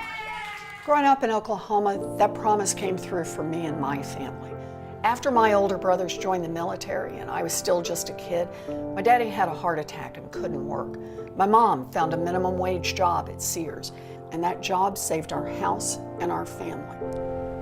My daddy ended up as a janitor, but he raised a daughter who got to be a public school teacher, a law professor, and a senator. We got a real opportunity to build something. Working families today face a lot tougher path than my family did. And families of color face a path that is steeper and rockier, a path made even harder by the impact of generations of discrimination. I've spent my career getting to the bottom of why America's promise works for some families, but others who work just as hard slip through the cracks into disaster. And what I've found is terrifying. These aren't cracks that families are falling into, they're traps. America's middle class is under attack. How did we get here? Billionaires and big corporations decided they wanted more of the pie, and they enlisted politicians to cut them a fatter slice. They crippled unions so no one could stop them. We're going to turn the bull loose. Dismantled the financial rules meant to keep us safe after the Great Depression, and cut their own taxes so they paid less than their secretaries and janitors. It's time to write the rules for the middle class. After Wall Street crashed our economy in 2000. So I like some of that for sure. I actually like the way some of the intergenerational and race wealth stuff was a very important point. And I think Marissa Baradaran, who we have on this show, I think she's at least advised Warren in the past. She might currently be advising her, and you could see her really important work in that. I also have some real big problems with the framing of this. But first, can you tell me, like, what do you like? What is the substantive difference here that actually matters beyond just like the branding of we're Sanders people versus Warren people? Well, I think the video was great. You know, I think a lot of that was great. I would say the substantive difference is that Warren has always been more someone who's been a tinkerer trying to create fairer rules, whereas Sanders has consistently challenged the system itself. And I think that Sanders has a politicization in the socialist movement that has allowed him to see society as a conflict between those who have power and privilege and wealth and those who don't. And the people who have power and privilege and wealth don't want to share. They realize that their power, privilege, and wealth comes from the subordination of other people who don't have those things. And I think it's very clear in his worldview where he says something like, you know, you're working hard and you deserve more. And the reason why you don't have enough is because millionaires and billionaires are benefiting from the state that you're in. There's a little bit of that in Warren. I think over the course of what she's been doing in her career, she's been focusing on financial regulation. She's been an advocate for a lot of these good reforms in Congress, but she wasn't enough of an advocate for the kind of class militant approach of Sanders that, you know, she didn't endorse Sanders before Massachusetts, and, you know, she could have swung Massachusetts potentially because it was it was a 1%. I don't know the exact amount, but it was like about a 3% loss. I think. Yeah, it was a 3% spread. It was a close, close election in Massachusetts. Yes, definitely, yes. So I think that there are certain things that make me wary. It's this approach. I mean, she was a Republican, as everyone knows, up until, the early 2000s, late 90s. So I have some wariness. I think the bottom line is that Sanders brought something a little bit different to the table. He was able to reach people currently alienated. He was able to speak to anger. I think there's no reason for Warren supporters and Sanders supporters to attack each other, but you could see the way in which Warren could potentially be used as a cudgel to attack Sanders. Right. Even though Warren and Warren supporters wouldn't necessarily want that. I think we should just be aware of that, right? Right. I think we might be in a situation where, a lot of people in the Democratic establishment would love to have Warren or Sanders be 2 and 3 respectively, and to get their, Biden or their candidate of choice in first. So I think we need to be clear that, there isn't one Democratic Party. There are different Democratic parties. And we also need to be very wary about the part of the Democratic policy elite that supported Obama in 2008 and 2012 that are now migrating to the Warren campaign. Yep. And not blame Warren for it. Like, you would take help, you would take expertise when it's coming to you. Of course. But yeah, I'm wary of all these things. I think Sanders is a far more desirable choice. I think even if you're a Warren supporter, you should want a strong, robust Sanders campaign to the left of Warren. And if you're worried about it getting acrimonious, think about Sanders' rhetoric against Hillary Clinton in the debates. Sanders wasn't acrimonious against a candidate that really deserved people to be acrimonious against her. So, obviously he wouldn't be against, her, a friend and colleague. So, and I imagine that Warren thinks more highly of Sanders than a lot of Warren supporters now. I think Sanders, that's another really funny irony of it is I think clearly, well, and I will be fair in this regard. I think there are some people who, in their support for Sanders, which I share, are guns blazing on her too early, and in some ways when it's sort of like scattershot and ineffective and not accurate, right? Like, there's a more subtle case that we need to make here, and I think their relationship is as actually clearly two people who respect each other and collaborate. And I think a great irony, which we could read both ways. Now it benefits Sanders, but 2016, every incredible piece of reporting is that he was waiting for her to jump in the race and would have backed her vehemently and saw her as like the sort of stronger possible contender. She chose not to do it, and now he, of course, ran an incredible campaign and is still the most important progressive politician in the country. But those conditions were partially a result of, again, so, and I think it's very important both for Sanders people to recognize that, hey, this guy had enough respect for her that he was willing to throw all chips in for her in 2016. So know that. And then Warren people, the reason Bernie's in pole position is because she didn't run, he did, and he was enormously successful and created an entirely new playing field. So let's be real about it in both senses. Yeah, I think that is quite important. And Sanders made a point of mentioning that he was waiting on Warren in 2016 in his Our Revolution book, which came out right after the 2016 election. So I think that is important. I mean, as far as I think, though, it is very telling, though, that a lot of the existing media elite, and let me tell you, these people do collude, right? I mean, I know it sounds like a conspiracy. It sounds like some Trumpian thing. Yeah, Should we start feeding, like, how great would it be, though? Maybe not actually, if Bernie was, it's collusion. They're colluding. By the way, so what happened was, blah, blah, blah, blah, blah. She colluded.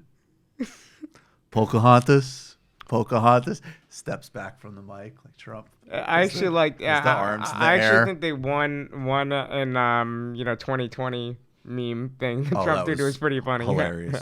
That was really funny. All right, but back to your serious. No, point. I mean, but I love how we did like 10 minutes. We need to be really serious about it. It does work that way, though. I mean, like I'm on the listservs. I'm on the things. People, it isn't so much hey, we're gonna do this plan. It's, hey, I'm working on this. Hey, don't you think this? Hey, look, I couldn't include this in my story. Take a look at this. Hey, talk to this person. Right. Like, that's the way it works. And, if anyone is a journalist who's listening to this, who's supporting Bernie Sanders, send me an email. We'll collude too. This is just the way it works. We will definitely collude for Bernie without a doubt. I just want us to collude. Like, I think that, like, okay, let's just disaggregate things here. I'll be really blunt about how I see the field right now. And I'm not going to make I think it's way too early to make the electability argument. And I think there's a scenario where almost anybody could beat Trump. And I think there's a scenario where very few people could beat Trump. And I think Bernie would still be one of those people. But that being said, here's how I see it.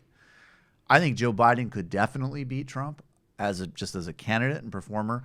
I think he's a totally odious politician who we should throw all chips into making sure he's not the nominee for everything from race and prisons to Anita Hill to the bankruptcy bill, which he wrote, which is literally the reason that we know who Elizabeth Warren is, because actually of her great work against that credit card legislation that Biden signed.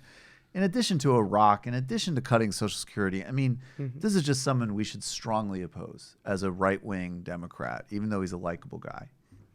Then I think frankly, bluntly speaking, the Gen X crop, which I like that frame that Mike from PA put it, Gillibrand, Booker, and Harris, I have huge question marks ideologically. I'm glad they've been pushed in the right direction, but I have big question marks for obvious reasons about where their politics actually are.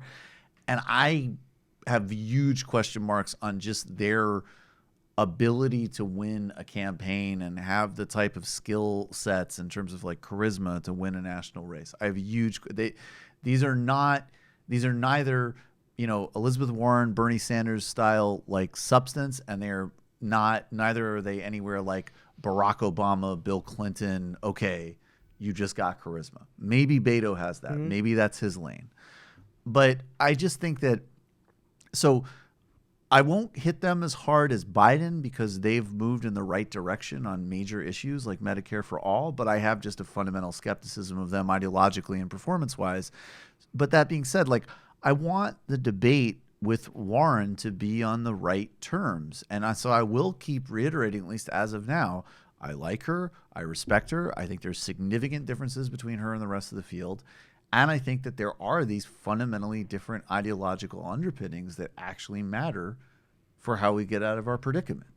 Yeah, no, I agree with you, except I would say that, I'm all for scorched earth, anything that isn't Sanders and neutral on Warren. We'll try to... No, I think that's where we'll get. Yeah. That's where we'll get. That's where we'll get. But the only distinction I'm trying to draw is Beto and Biden have not made their pilgrimage. So those three. At least Biden has accomplished something, though. Right? Biden has. This guy's been a heartbeat from the presidency. Beto. No, I don't know. He's accomplished not less much. than someone who got a nice superlative in their high school yearbook. Born into an El Paso landlord family, but I think that. But I guess I agree with you. But that being said, Booker, Harris, and Gillibrand have co-sponsored Medicare for All. Booker did, the baby bonds legislation. Particularly, Booker has done the right thing on drug war stuff. Like, they have at least made some of the substantive concessions that I think, like, we in the left want. So it doesn't look good for us, for the people who have been at least trying. Like, it's one thing to say, okay, I still don't really buy it because I know who you are politically, but I appreciate that you're moving in the right direction, and I'm not. Whereas Biden and Beto haven't done anything for that, so we can hit them pretty hard. Well, we may believe though that we appreciate the fact that Booker has endorsed this or this has happened, but I think part of the goal of what we're doing is also to you put a taint around certain candidates. You put a cloud. I don't know this candidate's. I don't know much about them, but I know there's something that isn't right. Right. Because there is something that isn't right about Booker if you really get into his record. I mean, the Newark hedge and whatever funds else. and what he did to the schools. I mean, it's just and Newark now has a good mayor. Newark now is a teacher union backed left mayor, the son of Amiri Baraka. Exactly. People should read up on that. Someone who used to hang out in Maoist reading groups and stuff. I know people who was reading Mao with him. Actually, I haven't revealed this yet. Well, Cory Booker was reading the stress reduction manual put out by the HR department of General Dynamics or something. Like he was reading something like that. Or The Art of the Deal. Or The Art of the Deal. Another great business. But so, okay, one thing I have one person who's not part of he's not a colluder. Unfortunately, I'm forgetting his name, but a patron. So, of course, the most important people in the world. And, I don't have much time for these kind of arguments, to be blunt, but I'll just put it out there for you. He's got the, okay, this is all well and dandy, but the reality is that, first of all, both Warren and Sanders will be up against a huge amount of institutional resistance for even just the most modest of reforms. The actual policy profile on domestic issues are not really that different. And Elizabeth Warren is better at, I don't know if I buy this, but accept the argument, which I actually should say I don't buy, but stipulate the argument that she's better at staffing, she's more institutionally aware, she'll have less innate resistance from the Democratic Congress, and therefore, unfortunately, we're bringing back that old phrase, she'll be more likely to, quote-unquote, get stuff done. What do you make of that? Well, I mean, I find the staffing argument kind of ridiculous because you're like, oh, this person's better at staffing. What positions have she staffed before, right? Right. She staffed the office of a senator in Massachusetts, a state, by the way, that in polls she's polling third. Can you imagine Bernie Sanders polling third in Vermont? Fuck no, you can't. She doesn't even have statewide name recognition the way Bernie Sanders has. Right. And Bernie Sanders already has national name recognition. I mean, Bernie Sanders' staff managed to get 13 million votes. I think that's so what about though the broader their president, and she wheels out a progressive agenda, and there's constraints. There's constraints to what any leader will be able to accomplish, given the way the world is and the way the space for the left is so limited. But I would ask the person, would you rather a Gordon Brown, a Ed Miliband, or a Jeremy Corbyn in office in the Labour Party? Right. Because they're going to face a lot of the same constraints. They're going to face a hostile parliamentary Labor Party. They're going to fail structural constraints. Like capitalism is different than it was before. It might be able to accommodate less of our demands as easily as it was in the immediate post-war period when social democracy was advancing across the world and there was third world, national liberation movements and the Soviet Union was still around or whatever else. So I would say that, things are consider Sanders or Warren as running minority governments. Right. They have a small core of supporters. It might be 20% of Congress. It might be less. That's going to be their core backers. And they're going to have to convince a majority of Democrats to get behind their positions in order to pass legislation. Right. So would you rather someone running this kind of government be someone who's further left, who's then compromising a little bit to try to build a core, or would you rather someone closer to the center who's compromising to build this majority? Right.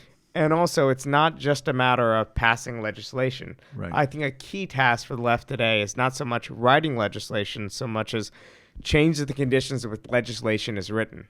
Right. And I think that's the key thing that Sanders can do differently than Warren, can change these background conditions that might make something possible. Just look at AOC, who I think, by the way, will make an incredibly compelling presidential candidate. We can look forward to that. Well, no, Republicans nailed her, though. They've got this incredible Oppo research that apparently she was like a human being that enjoyed herself in high school. Yeah, and went to Yorktown Heights. Yeah, that's fucking devastating. I mean, I will play that in the postgame, but I saw they put out this video of like her like dancing in some high school video or something, and it's like, I actually legitimately, maybe because I really am like in a super fucking spiritual hippie place right now post New Year's, but like I clipped that, but I got sad for the person that's. I was like, how fucking friendless and depressing is your life that you think that this is like a negative, and right? Also, like literally just like a human being like having fun is like a gut punch. Like what? And also, the Republicans keep saying, oh, she claims that she was this kid from the Bronx, but she was in Yorktown Heights because her mother moved her there, and she worked hard, and she got good grades, and she used to give herself a white name. Like, does that even appeal to your base? Like, who are you actually trying to win over with this appeal? Because, poor brown and black people are aspirational. And conservative white people would be like, yeah, it sounds fine to me. Well, I mean, that's a product of the age right now, is that Republicans, along with a lot of other people, I mean, they will, especially Republicans, they'll wheel out the most crude reductionist identity politics imaginable. I mean, that's a big part of their game. But I also just want to say, as another side note to that, I forget who said this, but I mean, somebody else said this, so I'll at least give the ether credit. But a Venn diagram between people tweeting out that video of her dancing and the people who like defended Brett Kavanaugh is going to be just obscene, right? Like the devastating thing you did in high school was dance in a video, not fucking, assaulting somebody. But did she write about it on her calendar? Yeah, right. She didn't have that discobline. I'm not sure. No, she didn't have that discipline. She wasn't. Yeah, she should have shotgunned a beer and written it down. But anyways, no, I think you're right. I think obviously AOC, and I always put in Rashida Tlaib, and I mean I think there's an incredible. Rashida does not get enough credit. She doesn't. She should get a lot of credit. She's fucking dope. And Roe too. Roe's really good, and I think also, look, I don't want to get into Pago, but I understand why they did what they did, though I disagree with it. McGovern, Pocan, and Jayapal are also, like, you've got a contingent, and of course Barbara Lee, and obviously Bernie. You have like an actual contingent there now of legitimately good legislators, not just sort of like center-left-ish people that you can occasionally root for. Yeah, definitely. Yeah. And I think that...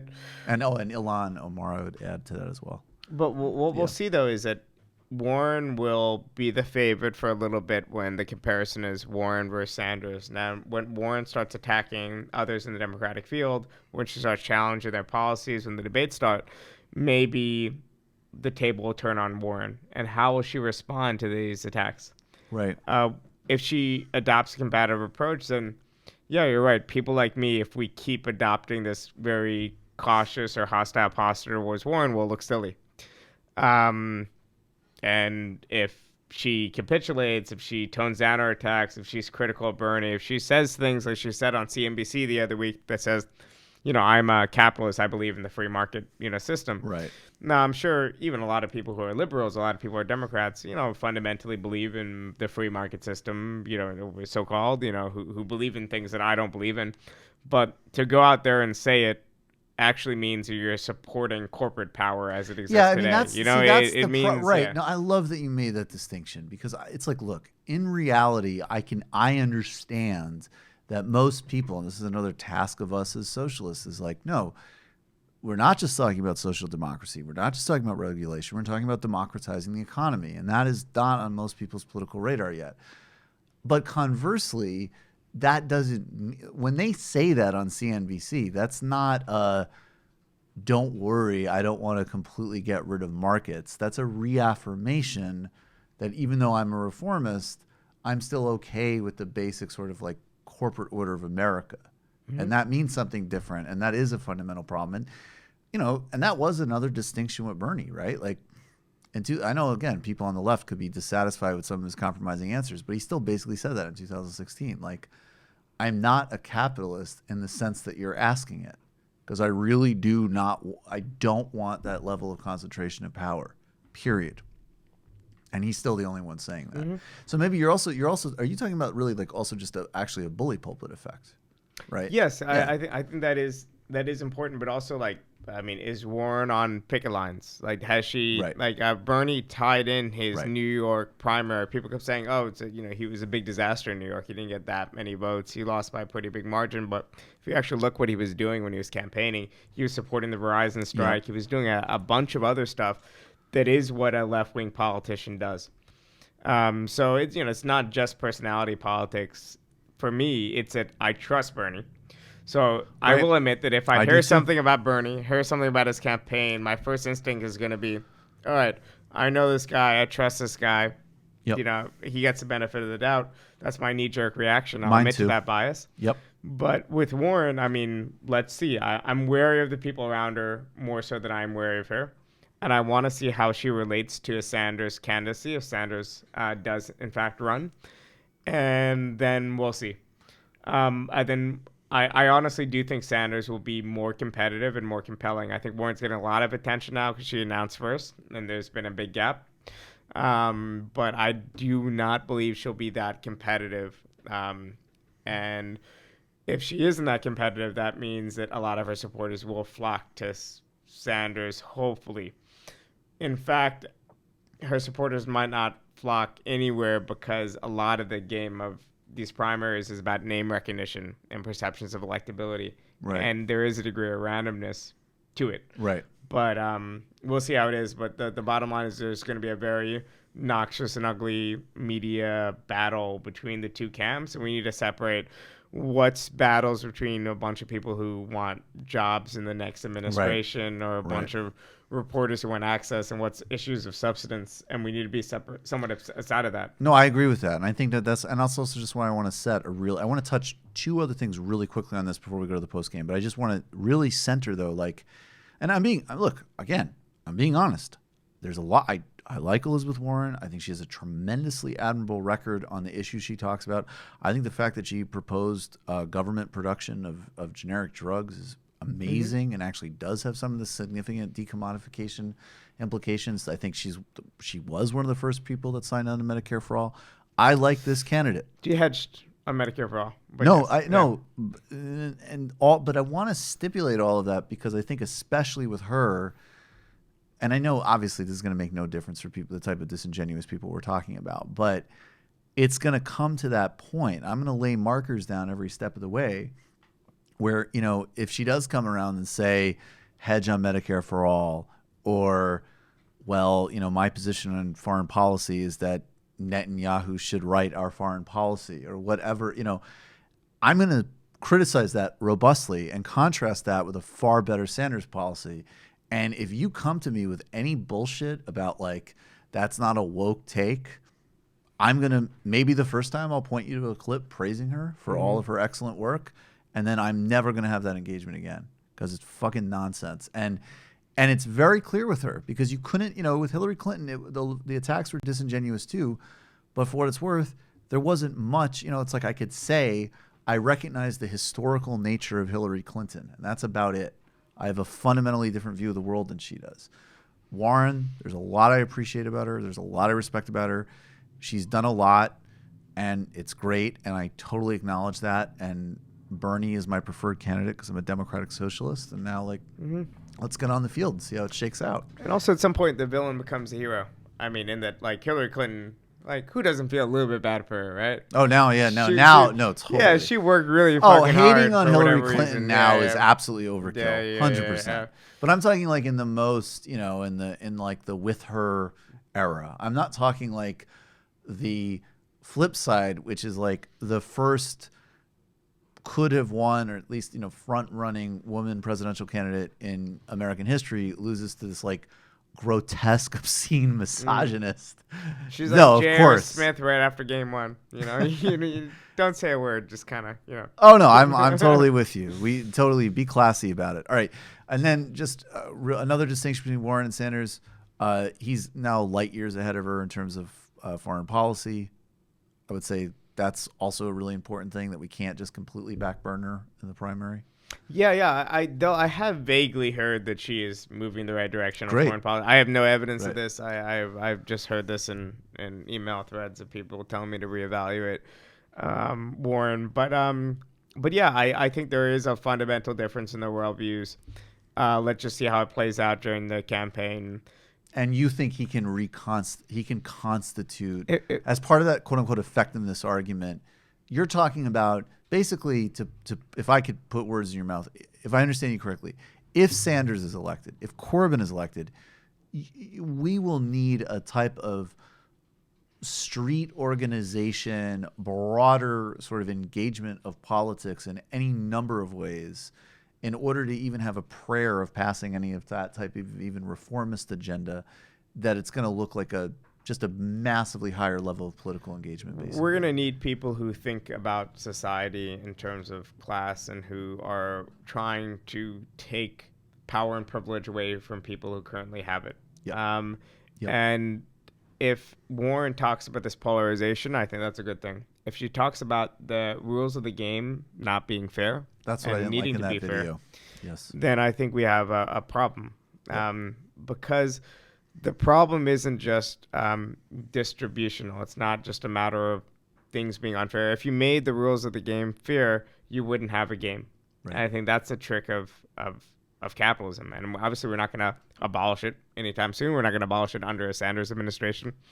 But I think with that understanding, we could fight for what's ours from people who have power and wealth. But I think that Miliband versus Corbyn is actually a really interesting, because I'm a Miliband defender. I think he's a perfectly respectable modern social democratic politician. What about his sandwich eating? Disgusting. Yeah. But he paved the way for Corbyn, and that's great. But I prefer Corbyn because I'm a democratic socialist. All right, we're gonna go to the post game. We've got a ton of sound and clips, and it's gonna be funny. Right wing rap is the best thing on earth. Become a patron. Patreon.com/TMBS. We continue to grow steadily. We always have this the fall off in the beginning of the month sucks from declines and stuff like that. So first of all, people ask me, make sure that your information went through, and if you haven't done it yet, it's time. Patreon.com/TMBS, and see us live February 1st at the Bell House. Thanks everybody. See you on the post game.